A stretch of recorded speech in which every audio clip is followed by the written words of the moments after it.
It's time for the Ericaism of the day. And I want to share that I don't think that God ever intended for men and women of God to treat themselves like demigods. I don't think that he ever intended for men and women of God to treat themselves as if they're untouchable and abuse the mercy and the grace of God. Because in Ephesians 4:1, it says, as a prisoner of the Lord, then I urge you to walk in a manner worthy of the calling you've received, with all humility and gentleness and patience, bearing one another in love.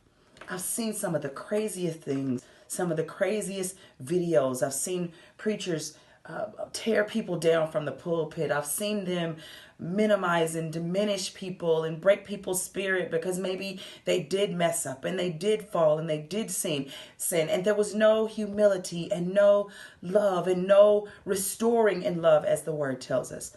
I'm not God, and I'm not going to be there when you stand before God, but you will stand before God.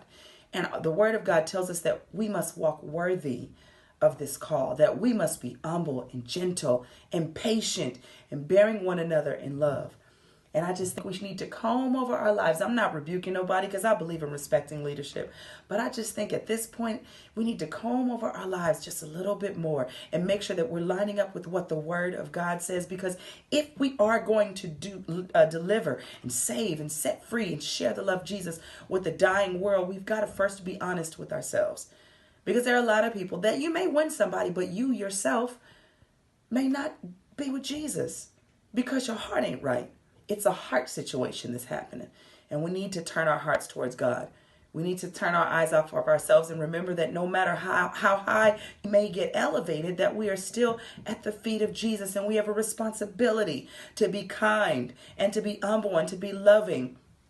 It's heartbreaking to go backstage and hear some conversations. It's heartbreaking to be sitting in an elevator and hear someone talking and I'm going, oh my God, this is a preacher. This is crazy. Listen, I'm not here to bash anybody, but I want y'all to know that I know the real. I understand what's going on. And I'm praying for them, and I hope they change, and I hope they shift, and I hope God grabs their hearts, and I hope that they understand that even though they may be in a position of power, you're still at the feet of Jesus, and you still need to remain humble, and you still need to remain kind, and you still need to remain compassionate towards people, okay?